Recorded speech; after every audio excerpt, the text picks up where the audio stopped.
الاهلي وبيراميدز، وزي ما الكتير كده بيقول بقت قمه الدوري المصري بعد ما نادي الزمالك خرج من المنافسه على الدوري المصري، وبقت المنافسه منحصره ما بين الاهلي وبيراميدز. فكانت مباراه النهارده هي قمه الدوري المصري. مباراه النهارده هي بنسبه كبيره جدا اللي بتحسم بطل الدوري. طبعا الموضوع كان منقسم لشقين، شق شايف انها المباراه الفريق اللي هيفوز بيها هو اللي هياخد الدوري، وشق تاني شايف ان المباراه دي لسه ما تحسمش الدوري، ولسه في عدد مباريات يقدر يغير الكتير في الدوري رايح لمين، للاهلي ولا لبيراميدز. ولكن خلينا نقول ان فعلا مباراه النهارده بكل المقاييس هي مؤثره وبنسبه كبيره جدا على بطل الدوري المصري للموسم ده. النادي الاهلي النهارده بيفوز بالقضيه، ممكن بقفشه في الدقيقه 85 على طريقه القضيه بتاعه الاهلي والزمالك في نهائي دوري ابطال افريقيا. حرفيا هي نفس الركنه، هي نفس الستايل بتاع الجسم، هي نفس كل حاجه. فقفشه النهارده نزل بعد دقيقتين تقريبا من نزوله بيسجل هدف الفوز للنادي الاهلي والهدف الثالث للنادي الاهلي. النادي الاهلي بيتقدم في بدايه المباراه، نازل رتم عالي، نازل مستعد نفسيا وذهنيا للمباراه، وكولر مجهز اللعيبه على اكمل وجه. الدنيا جميله، الدنيا حلوه، اللعيبه بتضغط ضغط عالي، اللعيبه كل واحد عارف الدور اللي عليه. مش عايز اقول ان كان في لاعب في بدايه المباراه كان مؤثر او ما كانش كويس او كان المفروض ما يكونش في التشكيل الاساسي، لكن بعد الهدف واللي انا كنت خايف منه ان احنا نبدا نتراجع بقى بشكل كبير، وان احنا نبدا نسيب الكوره لبيراميدز. وكنت متخوف من هفوه دفاعيه بيراميدز يقدر يجيب منها جول، فخلاص يبقى بيراميدز دخل المباراه. وبالفعل هو اللي بيحصل، هفوه دفاعيه، خطا ساذج جدا جدا جدا، تغطيه للاوفسايد من رامي ربيعه، بيدخل الهدف بشكل سهل وسلس، مفيش اي رياكشن او مقاومه من الشناوي. وبعد الهفوه الدفاعيه اللي بينجح بيراميدز ان هو يسجل منها هدف التعادل، بيجي بيراميدز وبيسجل برضو من خطأ من محمد الشناوي في خروجه من مرماه من ضربه ركنيه لبيراميدز. وخلينا نقول انا عندي تحفظ كبير جدا على وجود محمد الشناوي في ارض الملعب. انا شوبير ما يقعدش دكه، مصطفى شوبير لازم يكون حارس مرمى النادي الاهلي الاول مع كامل الاحترام لمحمد الشناوي.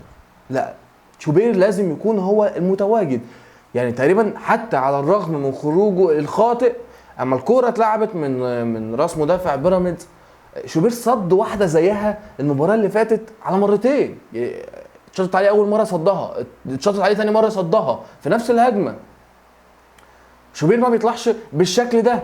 شوبير حارس مرمى موهوب يستحق ان هو يكون الحارس الاول. انا بشوف ان خطأ الشناوي ده ما هو الا حق شوبير، حق اصيل في ان هو يكون حارس مرمى النادي الاهلي الاول. مصطفى شوبير بيصد كور، مصطفى شوبير متألق، مصطفى شوبير ما يقعدش دكه. الشناوي عنده اخطاء، عنده اغلاط، احنا مش هنقدر نتحملها الفتره دي. النادي الاهلي مش حمل ان هو يتحمل اخطاء الفتره دي نهائيا. المهم النادي الاهلي بيستقبل هدفين، وبينجح النادي الاهلي عن طريق محمد مجدي قفشه ان هو يسجل الهدف الثالث.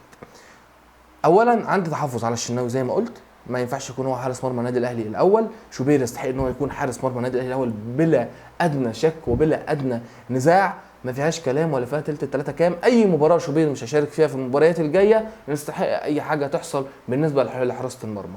حتى الدفاع نفسه وهو واقف قدام الشناوي رجله مش ثابته، خايف، متلخبط، مفيش حارس مرمى بيوجهه، مفيش حارس مرمى مديلهم الاحساس بالامان. فمصطفى شوبير لازم يكون هو حارس مرمى النادي الاهلي الاساسي الفتره اللي جايه بلا ادنى منازع. خالد عبد الفتاح النهارده كان مفاجاه كبيره جدا جدا بعد ما عمر كمال اشتكى من بعض نزله معويه او مش عارف ايه. فطب انت محمد هاني بننزله كل مباراه كنا بنطالب ان هو يقعد دكه، تيجي في مباراه النهارده تجيب خالد عبد الفتاح من الدار للنار. كان في كور كتيره جدا جدا جدا بتتلعب في ظهر خالد عبد الفتاح. المهم النادي الاهلي تداركها. اما بالنسبه بقى لطاهر محمد طاهر، فانا عند رايي طاهر محمد طاهر لاعب موهوب، لاعب عنده امكانيات، لاعب عنده اللي يقدر يقدمه، ولكن مش مع النادي الاهلي.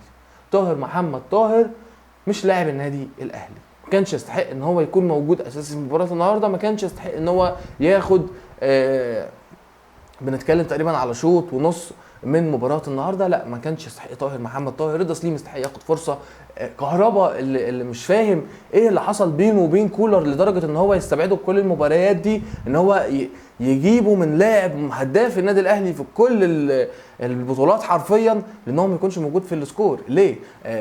موجود 2 حراس مرمى على الدكه، مصطفى شوبير والزنفولي. طب ليه؟ طب ما احط لاعب مرمى، طب ما احط كريستو، طب ما احط كهربا، طب ما اجيب لعيبه من الشباب، طب ما ابدا ادخل لاعب من الشباب معايا اجواء المباراه. ليه؟ كولر عليه علامه استفهام في الحته دي كبيره جدا جدا جدا، ان هو مفيش سياسه التدوير، مفيش لعيبه من الشباب بيحاول يدمجها ويدخلها معاه، ما بيحطش عينه على حد من الشباب يبدا ان هو على الاقل يجيبه ويقعده معاه على الدكه. كريم فؤاد طبعا يعني انا كنت شايف ان اطلع لعيب من الشباب في مكان كريم فؤاد. هو بيقدم اداء كويس وكريم فؤاد لعيب كويس، ولكن دي مش حتته، مش بتاعته. انا شايف ان هو لو طلع لاعب شاب في المركز ده من الشباب اعتقد ان هو ممكن يقدم اضافه اكبر من كريم فؤاد في المركز ده. حسين الشحات زي ما قلت على البيج على الفيسبوك وقلت ان هو هيكون كلمه السر بالفعل، هو كان كلمه السر، وهو كان نجم مباراه النهارده وهو مان اوف ذا ماتش مباراه النهارده. فبرافو حسين الشحات في المباراه، عمل مجهود عالي جدا. مستر اسيست عمل كام اسيست في منتهى الروعه، ومنهم واحد لطاهر محمد طاهر لو بس سندها لوسام خلانا نشد في شعري في الكوره دي.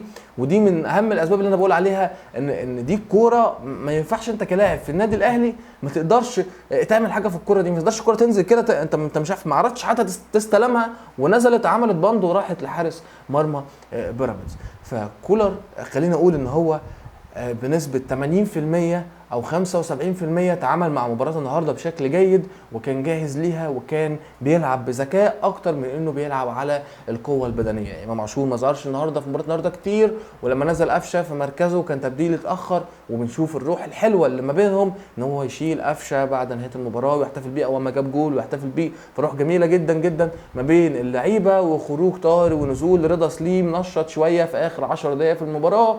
فمباراة جيدة، فوز مهم، فوز خلينا نقول بيخلي النادي الاهلي بيقرب اكتر واكتر من لقب الدوري، بيحطم ارقام، بيفوز في عدد مباريات على التوالي. اكيد هنكتبه لكم على بيج الفيسبوك.